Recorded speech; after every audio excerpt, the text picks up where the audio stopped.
trying to find something that would make them behave. But it was painful to them. I hope so. This is Gary Heidnik, part 2. This is Jen. This is Peggy. Welcome. It's too close to home. We're going to do the second part of Gary Heidnik, and this is it. And it's the gross thing. So at least I didn't do like I did with Rasputin and make that happen for 5 episodes. Or Bonin like I did for 5. But we like to push our limits to gross you out. I really, truly, I mean, who are we if we're not trying to push limits? Exactly. So I'll give my sources again. Seller of Horror with Ken Inglade, available on Audible. Again, he loves using the R word. This was made, and I think it was written in the like 90s or something. Probably shouldn't have been used then either, but just a little forewarning on that. And of course, all the other stuff of like murder, rape, the violence, norm. Yeah, torture. Monster Preacher on Oxygen. It's also, you can find that on Hulu. The Associated Press, All That's Interesting, Warbleton Council, Murderpedia, Grunge, History Daily, and the New York Times. So last time we talked about Gary's beginnings, his time in the military, his mental issues, his, mirror to Jimmy, basically, his failed relationships, and his deviance. Today we're going to go into the Buffalo Bill actions and the murders he would commit. What we covered last time brought us up to 1986. While we covered his marriage with Betty and the dissolution and court proceeding, it seemed like he didn't care. The truth is, his mind was on much more important matters in his basement. Definitely a graphic mushroom stamp episode. Okay, I'm here for it. Prepare thyself, because I like to sub it out there. Let's go back. Remember last time we were talking about, her name was Nicole, and his squeeze that he would have sex with once a week. Oh, yes. She met Nicole and she stayed downstairs while they got it in and everything. Well, 25-year-old Josephine Rivera was a sex worker, and that's who Nicole really was. It was on November 26, 1986, the night before Thanksgiving. She just had a terrible argument with her boyfriend, and she was like, fuck it. I'm just going to go to work. It's almost Christmas time. I need to get some money for my babies. She was a sex worker. She goes, it was so slow outside. Everybody's obviously with their families and all that stuff. And then this Cadillac comes by, a really nice one. And it goes and it comes back. And finally he stops. He starts negotiating the price, as men would do. Like, this is a car. And she slipped in the caddy once they decided. I'm Gary. To which she responded with her sex worker alias, Nicole, which is smart. Don't want people following you. True. He took her to McDonald's, bought only himself coffee, and they sat down, and she was able to really give him a better look over. Quote, the cool thing is that the Monster Preacher series on Hulu, Josephine Rivera, who survived this, a lot of these quotes are directly from her. And in this case, she said, the word nut isn't stamped on anyone's head, and he looked normal enough. I mean, how do we really know what's going through someone's mind? True, but the video I've seen of him in real life, I feel like it was definitely stamped there. Yes. But maybe I'm just, more paranoid than most people. Listen, if we're not it's saving our lives every day. We would probably been dead by now because we're smart bitches. Okay. I mean, you're not.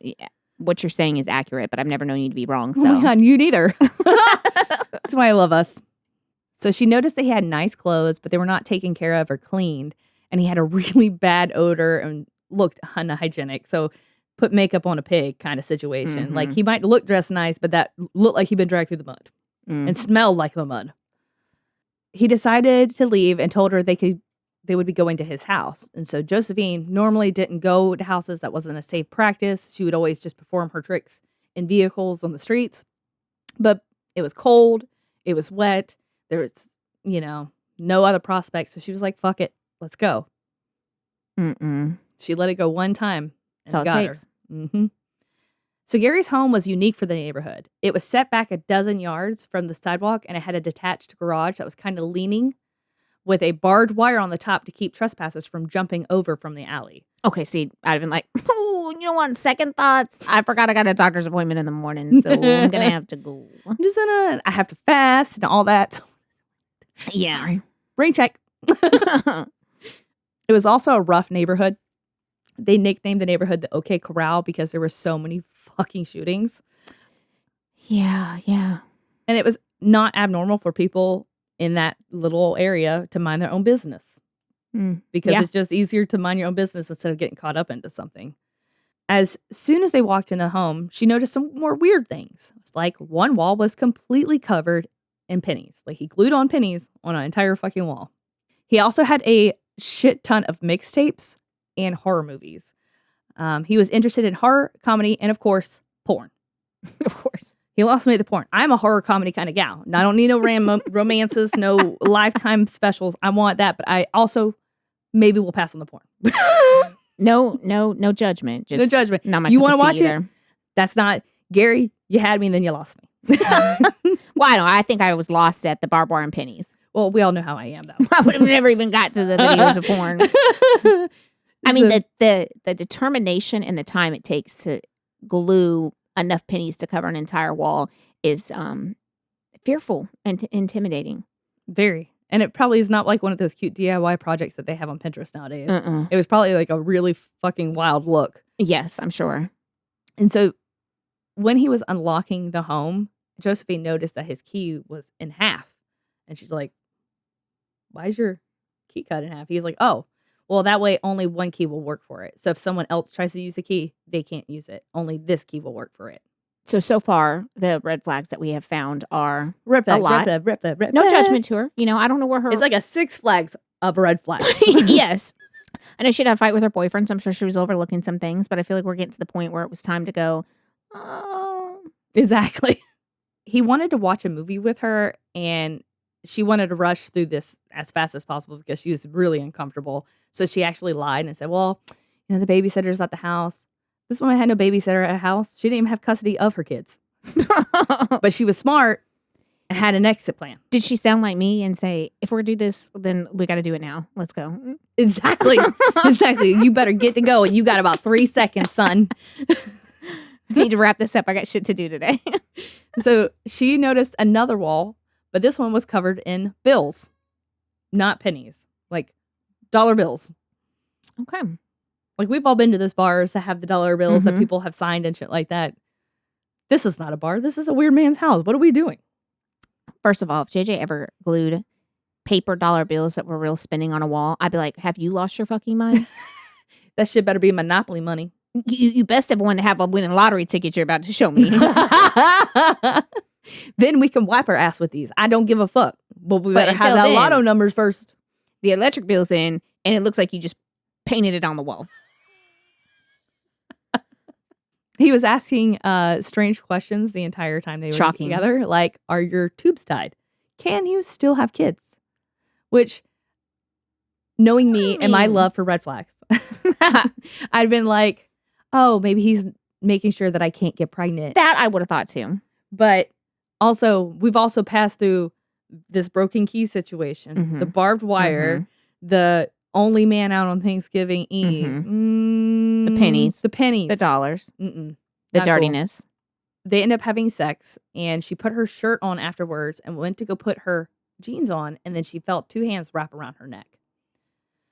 While she resisted at first, she relented and just said, just don't hurt me. And he let go as she knows he had already put a cuff on her hand. He loved to cuff the shit out of these women, like horribly. I mean, I cuffed up JJ. Hey, I legally own him. It's called a marriage certificate, baby. You know, like a Cabbage Patch doll, but you know, for husbands. And so he let her down into the basement, and he tied her up with a muffler clamp on her ankle and super glued the nuts onto the bolts. There was no taking that shit off. Well, that sounds unfortunate. He told her to lay down on the dirty mattress in the corner, and when she did, he laid his head down on her lap and went to sleep. And that's how I would have killed a motherfucker. Okay? You put handcuffs on me, you know? Take that cuff and just, you know? I don't know. I would just be like, oh, look, precious. It's so sweet. I'm going to play with your hair. When she awoke the next day, she found herself alone and looking for an escape, finding a washer and dryer, a covered window, and a deep freezer. That's the only things that was in the room. And a deep freezer is never a good sign. The floor and walls were concrete, and it was fucking freezing when she realized there was a broken spot in the concrete with a small hole where he had dug the hole. When he came down, he had an egg sandwich and a glass of OJ, and she refused because she was like, "The motherfucker trying to poison me." I love an egg sandwich, though, so I'm not sure I could turn it down. Same. I love me an egg Sammy. Get that shit fried, a little mayonnaise, some salt and pepper. Oh, it's even better if you like boil the eggs up and then cut them up, make like an egg salad. Oh, I might do that today. I know, It right? sounds so good. When he returned after dropping the food back off upstairs, she saw a shovel and an axe and began working on the hole. He did, like expanding it. He started talking like an open book, with speaking on Anjanette and his children that were taken away. He announced all his plans like an evil villain. And I want to get a bunch of women. I want to get them pregnant. I want lots of children so we can be this big, happy family. And he wanted to create a perfect race with no influence from the outside of the basement. And he complained how all his children had been taken away and that they wouldn't be able to if They didn't know about him. yeah, if they were in the basement. Thank you, because I didn't know what I was saying. Holy shit! I was like, wow, did I stroke? I had lock a up all stroke. these women, and then you have all these babies with them in the basement, and no one knows them, and they can't take your babies away. Exactly. So if you recall, Betty left with their son, and another child was given up for adoption, and his first child was taken by the mother back to her actual husband. And then he took down her pants and ordered her to take him into her mouth. Mm. And then he had unprotected vaginal sex before leaving. And this was kind of a ritual for him. I think a lot of it had to do with dominance. He would make them all give him oral sex as a power trip. Caca. Right. When he left, she was able to get her left ankle free and began working at the sealed window to escape. She was able to get through the window some before the chain on her right ankle went taut. And so she started hollering in the backyard. And then Gary's like, oh, shit. And so he goes in and yanks the chain, pulls her back in. Like, have you seen that movie Barbarian? Mm-mm. There's a scene where they're running away from this creature and they go through the window for the basement out to the yard. And this guy saves the woman and they turn around and the creature's like right there waiting to pull her back. Well, this girl was not that lucky. Mm. He tried pushing her in, but she went limp and he decided to pull her in from the inside via her chain. He put her into the pit on the floor and put a board over her. Although the board wouldn't sit flat, so like a suitcase, he pushed it until she fit. Mm. He then brought down a radio and tuned it to a rock station on max volume and left her alone for 27 hours. Oh, God. On November 29th, 1986, Josephine heard Heidnik come down the stairs, but this time he wasn't alone. He had a sobbing woman and was pulling her by her hair down the stairs. Josephine at the time was still in the hole, hearing him say, you know me, you know I'm not going to hurt you. He introduced the woman, like he opens the thing, introduced them like they were like having afternoon tea. Like, this is Nicole, this is Sandra. Sandra had met Gary at the Elwyn Institute and was mildly mentally deficient. As she spoke to Josephine, she quickly picked up on that and started asking questions. Apparently, her and Gary had a sexual relationship as well as one with Gary's BFF, Tony, that we talked about last episode. She stated he'd always been good to her for 4 years, taking her to McDonald's and just having a lot of fun. And then he offered her $1,000 to have his child, to which she refused. She had gotten pregnant once and got an abortion in fear of becoming a mother. Now, he said, I'm going to have this baby, whether I like it or not, and was utterly confused. He fed them a handful of crackers and a bottle of water to share and would resume digging the hole. So Gary picked, obviously, disadvantaged people, either poor or mentally disabled, whatever, emotionally defunct, like myself. Same thing. Mostly the ones that wouldn't be missed or considered important, like sex workers, Sandra, however, came from a supportive and loving family that filed a missing persons report within 24 hours of her missing. Her family knew of her relationship with Gary and did not approve, which I wouldn't either. Motherfucker was smelly. That's enough. Because of the time in the 1980s, when they went to look him up, the cop misspelled the last name because it's Heidnik, and I think he added like an E instead of an I or something like that. And so no records came up. If he had and they knew where Gary lived. If he had went and taken that address to the utility company, you could have found out what his name actually was and looked up his information. Well, if he were a woman, we know if we're searching for somebody, it's like, let me try spelling it this way. Let me try it this way. I'm going to find this motherfucker. I'm going to find it. There was definitely a man who was like, oh, I tried. No FBI FBI here. You tried. FB me. Okay. Yeah, thank you. It's like when I asked JJ to go get the scissors and he's like, I couldn't find them. Where'd you look? I looked on the counter. Did you look anywhere else? No. We had a whole situation with that the other day. See what I'm saying? I have a pair of scissors and I kept it in the basket and I'm like, Jim, grab the scissors. And he's like, I looked everywhere. I could not find them. And I walked over there and went, pulled them out. And he's exactly. Like, they were not in there. I'm like, well, they didn't magically appear. They didn't grow legs. See, if it would have been a woman, She'd have found him. I don't know how I haven't gotten smothered in my sleep by Jimmy yet, okay? Because he's too pretty for prison and he knows He it. is. He would be someone's bitch real quick. For sure. They'd be like, that smart motherfucker, look at that mouth. Someone or someone's. Someone's. Unless he was smart or savvy enough to man, now You find the biggest, fattest bitch and you're her bitch, so you don't have to be everybody's bitch. Exactly. And that is prison survival skill number Yeah, one. right.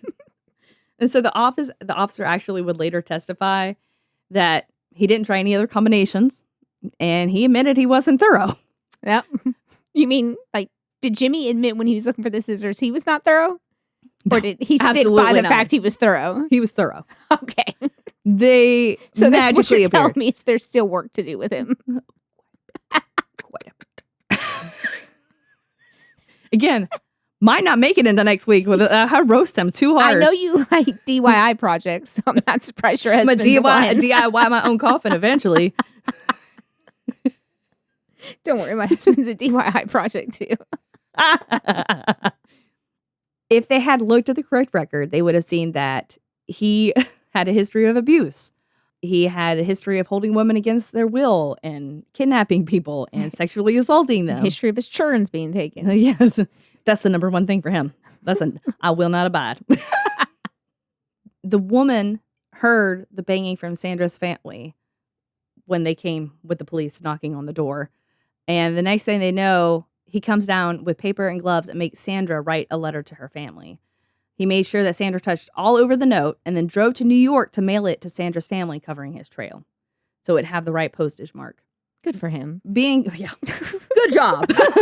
Being gone for hours, Josephine asked in concern, what if something happened? You've been gone for hours. Talking about when he was gone to Gary. That's his name. I need him to be gone for a couple hours so I can figure out how to Exactly. get this the fuck off my leg. Well, then he goes, because he Otherwise, I'm going to get that saw or axe or whatever it was you were chipping away at the I don't block need and no I'm going to cut foot. the some bitch off. I want to live. Exactly. Fuck this foot. Fuck it. I'll be like Oscar Pistorius. I'm going to get a Minus really the murder. cool biotech one and, it'll be all right. I just need full ass robot legs so it can carry my ass around. Well, then I have an excuse to make JJ go fetch everything for me. Excuse me. Remember, sir, I don't have a foot. Get my milk. I would love those pair of shoes if I had a foot. Never gonna let that go. Right now, I'm just bossy. If I don't have a foot, Then your case, your special case, you know? exactly. He can't say shit to me. What's Like he he gonna say? says shit now. What's he going to say? I'm not going to help you. You don't have a foot? I don't think so. He's too nice. Me, I'd be like, motherfucker, you're still capable. You have one foot. And I'd throw his crutches at him and I'd walk off. You get him one of like the little scooters. Exactly. Sit and just scoot himself I'd along. even paint flames on it. See how fast you can go? There's flames on your bike. And then you got to get the little tennis balls for the front of it. You know what I Yes. mean? Exactly. It's going to be the best look for you, JJ. After her saying that and it kind of admitting out loud that she heard him leave, he's like, oh, really? Oh. I have a solution for that. And he goes and he gets a couple sets of Phillips screwdrivers and proceeds to stab them in their ears. Not to kill them, but to deafen them. So they wouldn't be able to hear his comings and goings. Oh, my. I know. And there's two women that have survived. And both of them still have severe ear damage from it, obviously. Shocking. He would eventually have Sandra write to our family for Christmas and enclose a $5 bill. And while this did not deter her family from looking for her, the police assumed she was a runaway and they closed the case. Of course they did. On December 23rd, we're going to fast forward here, 1986, despite his attempts to deafen them, they heard another woman's cry. It was 19-year-old Lisa Thomas. She was not a sex worker, but a young woman headed down the road to her friend's house. This is so much like me, this girl's story, and how I would get killed. So probably exactly the opposite of what I would do. Exactly. So he stopped her and thinking she was a sex worker. He's like trying to start negotiating a price. And she's like, bitch, I am not. The Excuse me? audacity. The audacity. And he's like, oh my God, I'm so sorry. I didn't mean it like that. You're just so pretty, whatever. Why don't I give you a ride? And he had a brand new, nice Cadillac. And she's like, well, okay, I'm just going to my friend's house. And he's like, all right. And drives her over there. He's like, I got you, boo. Come on, get in. Lets the girl get out. The girl goes in the house, gets her things. And the friend's like, she's telling her friend about Gary. And She's like, is he still out there? He's still out there waiting on her. Gonna give her another ride. And so now it's becoming kind of romantic, I guess. He took her to dinner and then shopping. He bought her a new outfit. And then he took her home and they had consensual sex. Just like Josephine, though, he attacked her after and brought her down to his basement harem. And at the time, he had dug the hole out more, but it was too small for the 3 women. So he put Lisa and Sandra in the hole and left Josephine out of the hole. The whole time he's digging that hole, making it bigger. On That January, would be terrifying to sit there and watch someone dig the hole they're going to put you in. well, at least they're not asking them to do it. Oh, you already know my stance on that. Fuck you. Yeah. Dig that shit yourself, Feel me bitch. now, What do bitch. Leave me. You're already going to put me in a hole. Fuck you if you think I'm going to dig What it. kind of lazy serial killer are you? Thank you. It's rookie shit. Thank you. On January 2nd, 1987, the year I was born, the women heard noise again and saw 2 sets of legs coming down the stairs. He had abducted 23-year-old Deborah Dudley. She was a sex worker who was tough and fiery and would give him the most fight, resisting everything that Gary would do while they were in the basement. I feel all kinds of Becky vibes coming off of her. Once, Josephine asked her, why resist? Like, it's the same cycle. He's just going to beat the brakes off of you. You're going to get hurt. And then you get running your mouth. Just stop. You're going to hurt yourself doing this. You're going to end up dying. And she's like, and? Yeah. I'm not going to make it easy. I'm not seeing a light at the end of the tunnel right now, so I'm going to make his life hell. yeah. On January 18th, 1987, 18-year-old sex worker Jacqueline Askins was working the street when Gary rolled up.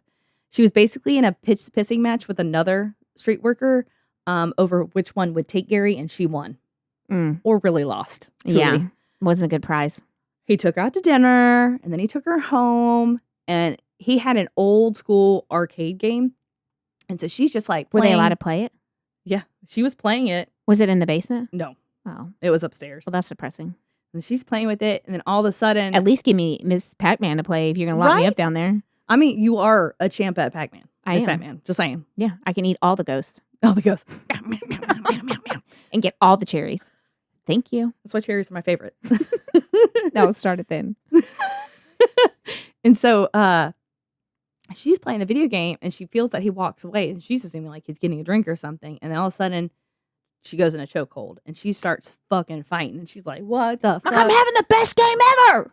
And that's when she notices behind the arcade game, there's an axe, there's a saw, there's tools that he placed there for a reason.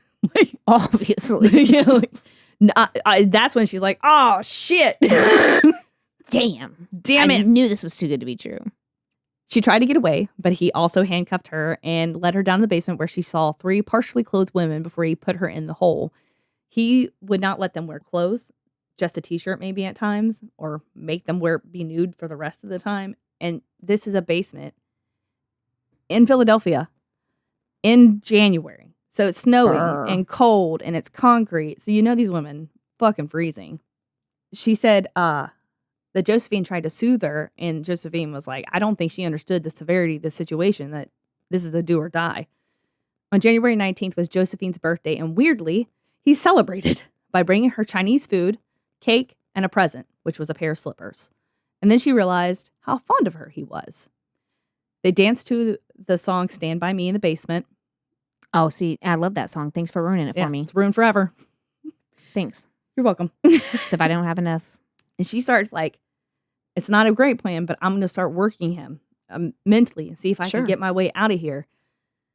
And there's a lot Let's of go on a back and date. forth. I'm falling in love with you. Yeah. Thanks Look for at the me. slippers. How could I not fall in love with somebody who's so stinky? Right? It's your natural smell. I'm here for it. It makes me think of like Matthew McConaughey. That man looks so good, but you know, He's musky as hell. musky. So now we're up to 5 women in the basement. He would not only abuse the women, but he would pit them against each other. He's a very smart man. You know, it's when people work together, they become strong. Well, if you're pushing them apart, nothing can be accomplished. Quickly, Josephine would become the favorite as she was able to pick up how to work him and make him like her. She used information from what he told her and what Sandra related to her to do this, like stated at her birthday party. It was working. She knew how to finesse him. At 1 month in, he allowed Josephine upstairs to shower because at this point they hadn't bathed in a while, and knowing Gary's care for hygiene, Wasn't a huge issue. But treated the shower as a reward for loyalty and good behavior. I'm here for it. Right. The women were chained together, but far enough that he could go between them to sexually assault them. He would regularly make them work for their food and clothes. That's exactly. You right with that side, girl. It's horrible. On February 7th, Sandra fell ill, and for a week, she had been dangling from the ceiling rail in cuffs, like her whole body. She had moved the board that was over the hole, and that was her punishment, pretty much. She was refusing to eat, and Gary was like, she was so pregnant then. She don't want to eat. She probably got morning sickness. Not thinking, this bitch is dying. You barely feeding her. Right. You have her hung up like this is a torture rack.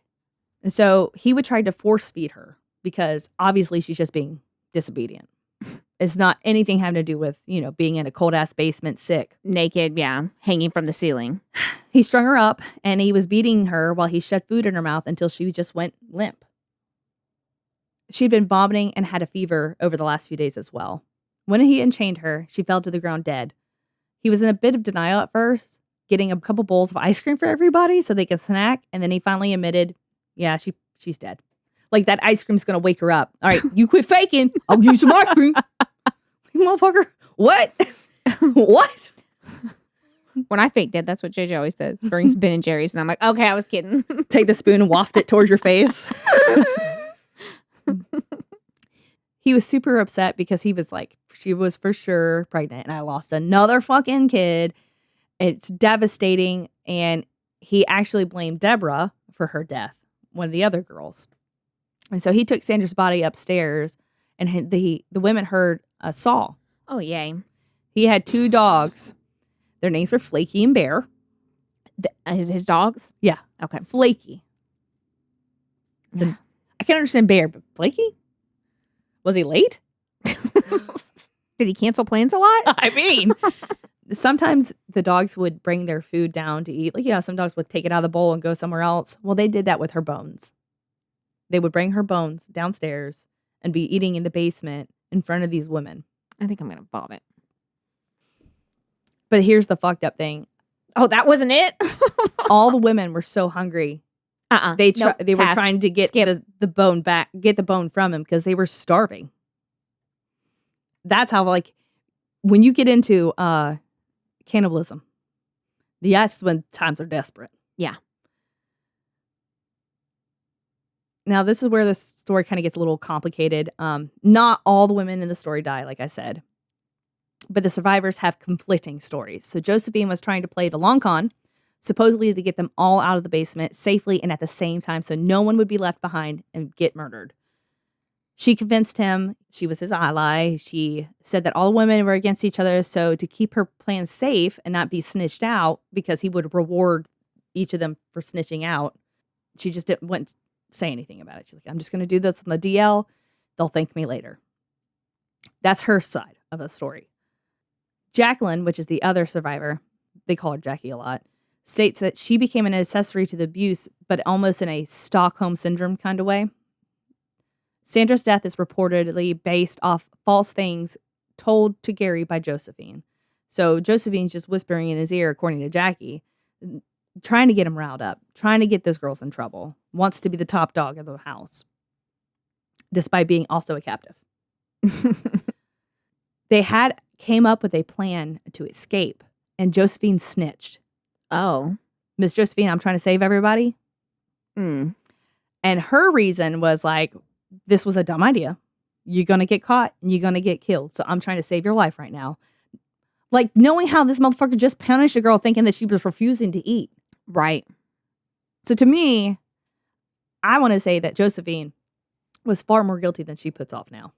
She might have been trying to be a survivor, but she sure fuck don't give a fuck about the other people that was in there too. I was here for it when she was going with the, the long con and tricking him. But when you dimed out people trying to escape, it's hard to still be in your corner. Exactly. He never took his keys with him because that was part of the plan. They were going to take his keys and try to unlock it. And if they happened to have killed him in the house and they couldn't find the keys, they would be stuck with a dead body and no way to get out. You remember the special key? That was it. Like, if he didn't have them, they were fucked. But I'm also sure that the motherfucker had a telephone. So, like, if they had killed him, why would they not be able to call 911? But that's Josephine's explanation of it. Well, I'm pretty sure the house had windows too, so you could have, if you didn't have the keys, you could open a window. Look at the Cleveland ladies. Like, the one was banging on the screen door. Gary actively would put them in charge of each other, and it would keep this tension just going. If the one that was in charge didn't report anything bad on the other girls, he would beat them. So, of course, they'd have to make it up so they don't get beat, so the other girls will get beat. The next day, the women and Gary's neighbors start smelling the most horrendous of smells. The neighbors call the cops because Gary wouldn't answer, and they were concerned because they didn't see him a whole lot. He was a single man, apparently living by himself. And so they were like, okay, what if he died? And that's what we're smelling. So they call the cops. The cops come out. The cops like, fuck, I don't want to do all this paperwork. He starts knocking. Finally, Gary comes to the door, opens it, and he's like, oh, I burn a roast. My bad, guys. I got to throw it out and clean it. That's what the smell is. And the officer's like, thank God, and fucking leaves. Why do these cops always believe stupid-ass stories like that? The paperwork. It's always the cop that doesn't want to do the paperwork that gets the calls. Yeah. That's what it is. The next thing that happens is Gary coming downstairs with rice, dog food, and meat. They were starving, so they ate it and realized the whole time it was Sandra upstairs that he was actually cooking. That's where the smell was you could have skipped that part. Jacqueline Askins has said, if it wasn't for her, I wouldn't be here because I ate her. That's a direct quote. Gary had cut Sandra up and was cooking her piece by piece and using his other victims to eat the evidence, basically. With the failed escape plan and his anger at Deborah, he took her upstairs to show her Sandra's ribs in the oven and head in a pot and said, this will be you if you keep fucking around. She went back downstairs, and the normally loud and like mean Deborah was stunned, quiet, ghost face. And they're like, what? What'd you see? What'd you see? And she tells him, like, fucking body parts, man. He's like, he won't fucking kill us. Direct quote. Direct quote. Now, remember, he is Bishop Gary Heidnik. And this whole fucking time that these women are in his basement, he is still doing fucking services in his house. First of all, it's the Lord's work he's doing. Thank you, Jesus.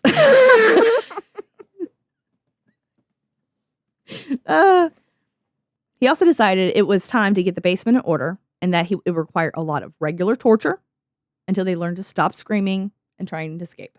That's why my kids are well behaved. Exactly. He put water in the hole and then put an electric wire in the water. Oh my. And he would create like this shocking system so he could take it and tap the chains and shock them. And that was part of the torture. He also had Josephine electrocute the women as well. The one who admits that she was just doing it to help them. Listen, at that point, you gotta, I know that you're sitting there trying to survive, but that's deadly. I don't know what I would do. I don't know if I would just be like, just fucking shock me then. Because I just don't know that I could do that to other people. Exactly. Regardless of like trying to survive. Like, shock me, son. I don't want to do this. Yeah. At one point, Deborah falls down and Jacqueline screams. She's dead. She was face down in the water after Josephine had shocked her. And he gave the women a beer, a cigarette, and dog food while he stuffed Deborah in the deep freezer. He's like, he made Josephine write an admission that she and him killed Deborah and made the other witnesses sign it, trying to blackmail her into silence in case she did leave. Like, bitch, I'm going down, you going down. I'd just be thankful for that cigarette and beer. Right. 3 days later, he had Josephine help him load Deborah into the car, and they drove deep into the pine barrens and parks and dumped her frozen body. Pine barrens? Mm-hmm. Then he proceeds to take her out to McDonald's, talking about Josephine.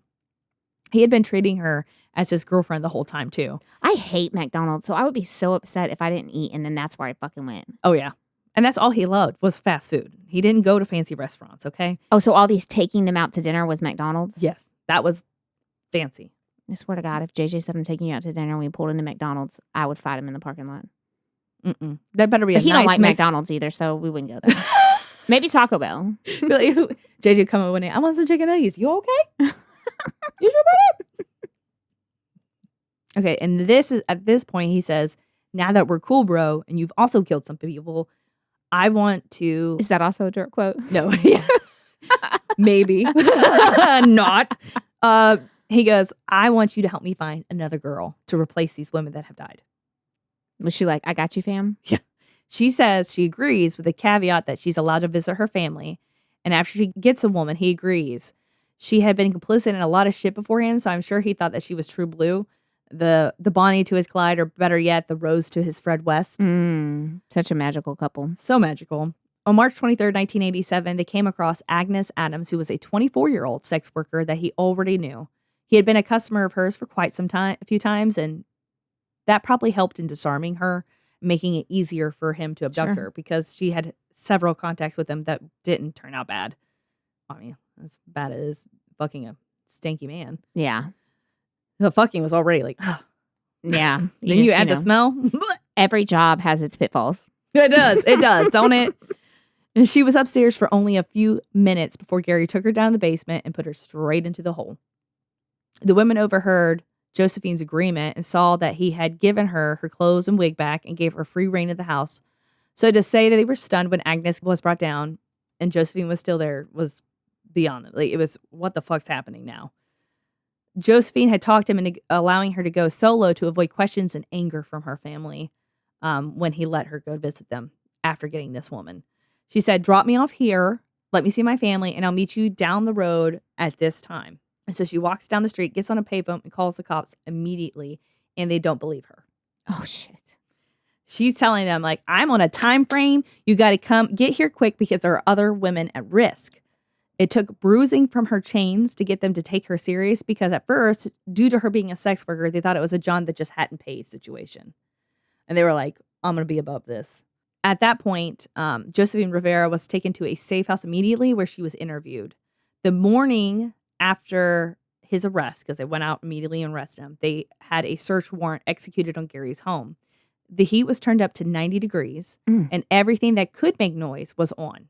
Full blast, like TV, radios, just to drown out the women. They found the women starving, naked, bruised, battered, and taken to the hospital. Jacqueline was only 46 pounds Oh my at the time of her God. discovery. 4 months. 4 months after her abduction. Only 4 months. Maybe I'll have JJ chain me up for a while. I got 15 pounds I need to lose. Listen, but you have to draw the line when you start seeing humans and go, that looks tasty. Although for breakfast I had dirt cake, so that might be part of the fucking problem why I can't lose this weight.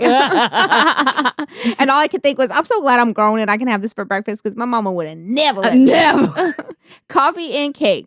Thank you. But what doesn't go together like coffee and cake? Okay? Exactly. It's amazing. Exactly. Dip a little bit of your cake into coffee. Well, it's dirt cake, so it's like pudding with Oreos, and so I can't good. dip it in the coffee, but it was a delicious compliment to it. Very much. And everybody was asleep, so I got to sit on the couch and enjoy it in silence. So, I mean, listen. Well, he did meander out Goals. there and lay down on the couch, I guess, to spend time with me. They found body parts in the freezer. I love how we go from laughing to body parts in the freezer.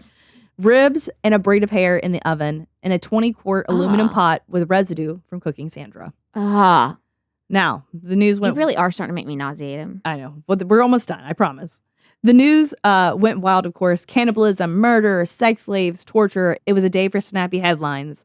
The New York Post said, Madman sex orgy with chained woman. Subhead, body parts found in Philly's House of Horrors. He was also named the Rolls-Royce Reverend, that he claimed he was into stocks and bondage. First of all, I'm here for it. The police began to sift through all of Gary's personal items in the home since he was a bit of a hoarder, and it was no small task. It took 11 days. He also had lots of funds on him, nearly $2,000, and tons of accounts due to his financial savviness. Shit, I got more than that, so I must be rolling in the dough. Girl, for real. So, JK. I just out here just making $1, trying to make a living. There could be more hidden accounts for all we know, because he was really good about hiding money.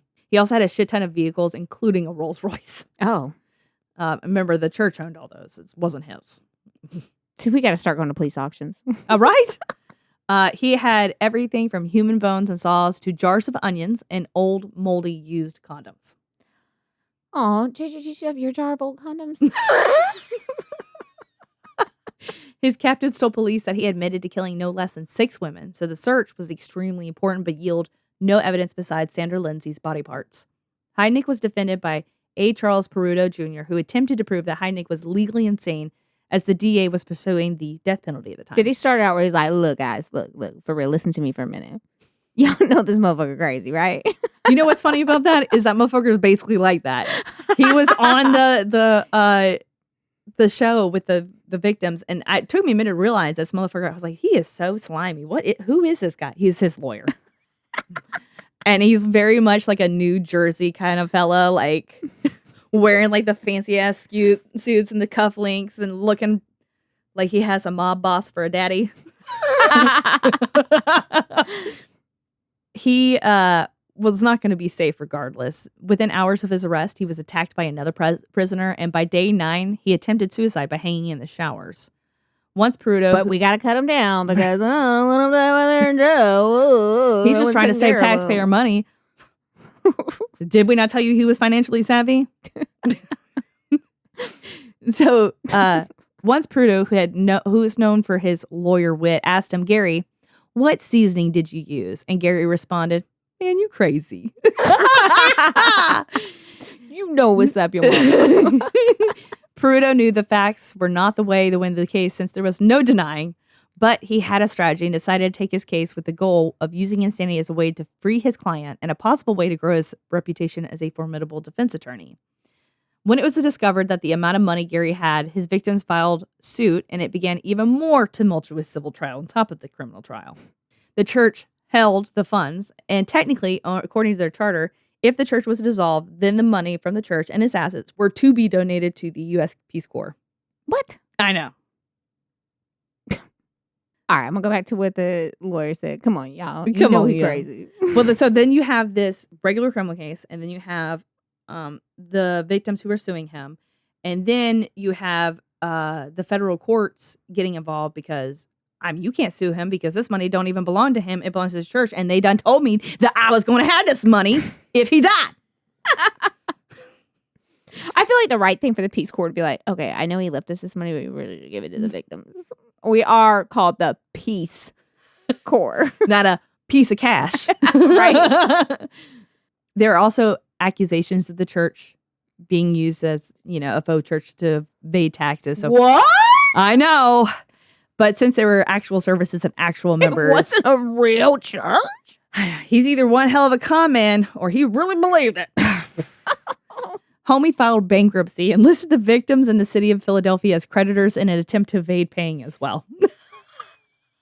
The level of audacity of this is so high, it's ridiculous. It's Cheech and Chong high, okay?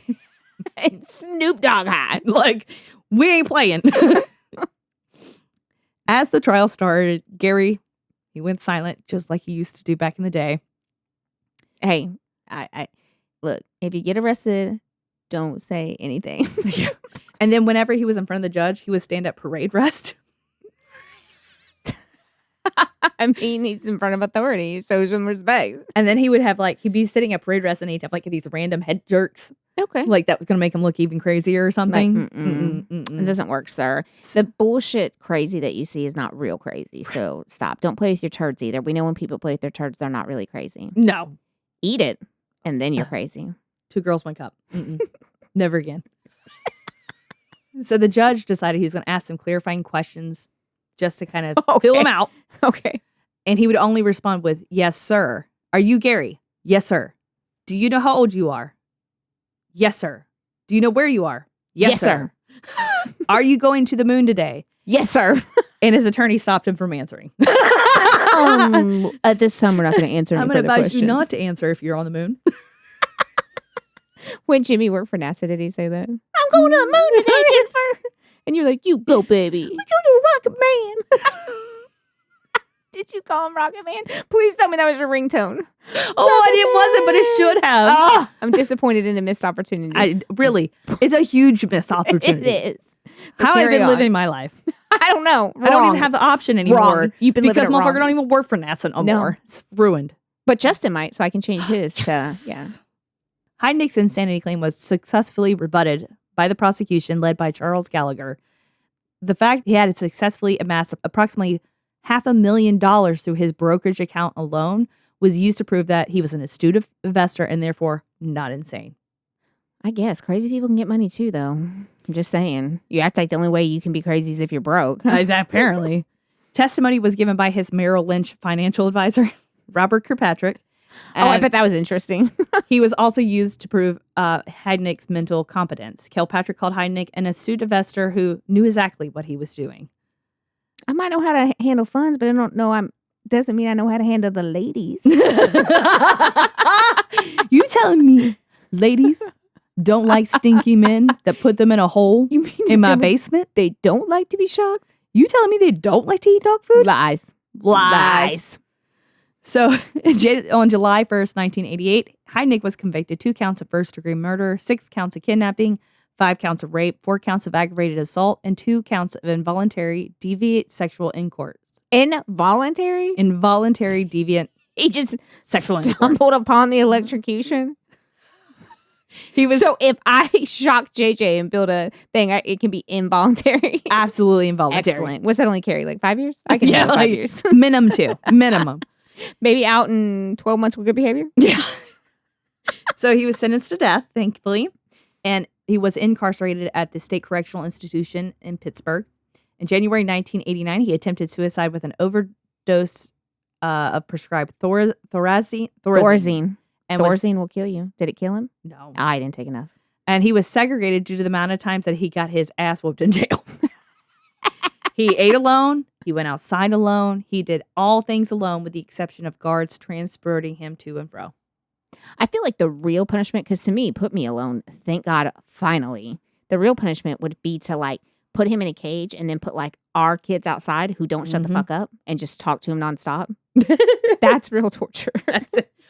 Listen, I have one of the, my OC is one of those things where I like always think about people growing up, people are going to die, people like, I'm always wanting to stop the moment. And now I don't know where I was going with that. I know JJ will send me videos sometimes of Emma nonstop talking his Oh, ear that's off, what it and was. he's like, oh, dear God. And I'll be like, I know that I'm going to miss this. I know that I need to be that mom listens. And I'm like, but if I have to listen about Roblox one more time, if I have to tour her house one more time. And tell her how fucking cute that is that you did. One more time. And now it's the gorilla game. Ugh. I had to hear about the scientists that took their legs away. $30 worth of gorilla coins later. When she found, I ain't even mad at it. Do you, boo? I hope you got all the gorilla stuff you wanted. It was worth the week. So worth it. Emma told her, she's like, you need to get this game. Tell your dad about it. And finally I had her go tell Jimmy, and I was like, find out how much it is. And Jimmy's like, oh, it's free. And she goes, oh, so I could get it? Reality, it wasn't free because she spent $30 on gorilla coins. No. After a while, it did not work. And so this is funny. I don't know if this is a law now or anything, but even though he was convicted, he had his VA disability every month to the day he died. Oh, yeah, yeah. We had this one guy who was retired military in the prison when I worked there, and he got his retirement checks deposited. How much fucking and he commissary can you buy? And he killed his wife and buried her in the backyard. Holy shit. Yeah. Now you have to do a story on this motherfucker. Yeah. He was a piece of shit. And he used to always come up fucking bitching about his boots, his special boots. Like, fuck you and your fucking boots. I bet your wife wished she was wearing some fucking boots. That's what I want to say to him every time. But boy, I learned some self-control working there. Well, you are. Full and of he self-control. really hated this one nurse. So anytime any of us had him on sick call, we would tell her to take him because when he came in the room and he seen her, he would refuse sick call. So we that's were like, so hey, fucking smart. He put in his sick call. You want to take it, Jay? She's like, yeah, I got it. And she'd be in the room and he'd walk in and see her and go, I refuse. He'd like, say less. When she'd be off, we'd be like, fuck. Now we got to see him. Sorry, I digress. No, it's a good digression. Heidnik's last meal was 2 slices of cheese pizza and black coffee.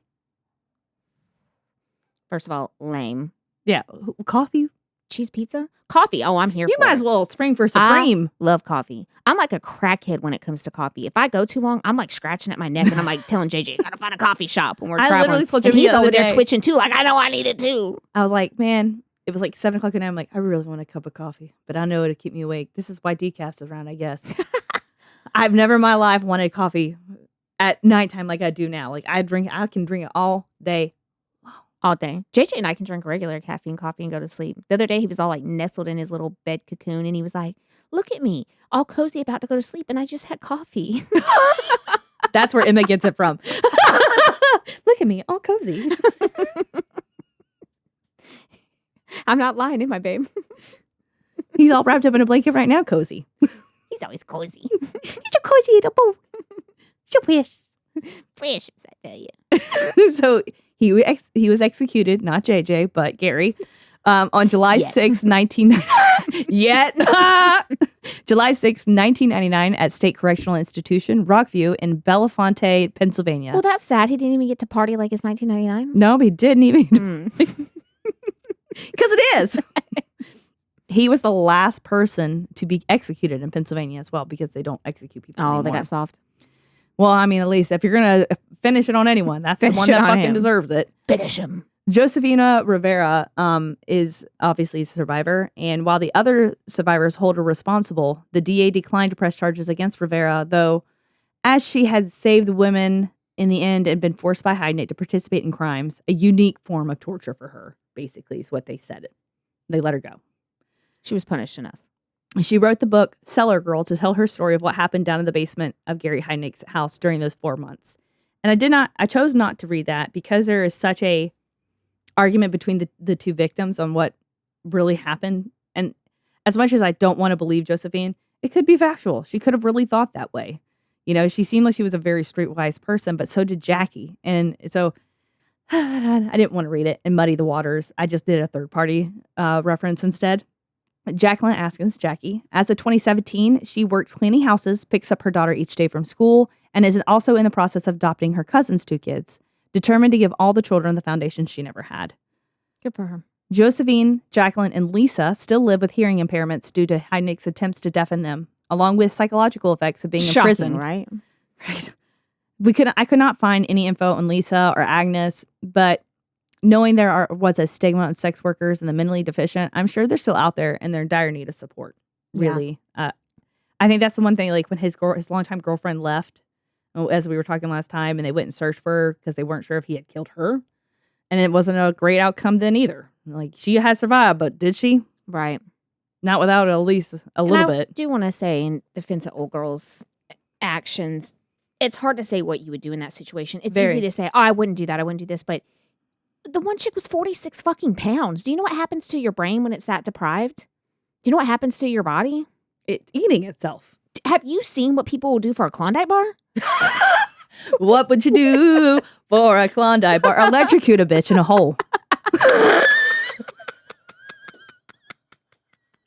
Humor is just what gets us through it. It does. It really does. And the vibe that Jennifer and I mean, I can throw that pole out there and she'll bite the hook every time. Every time.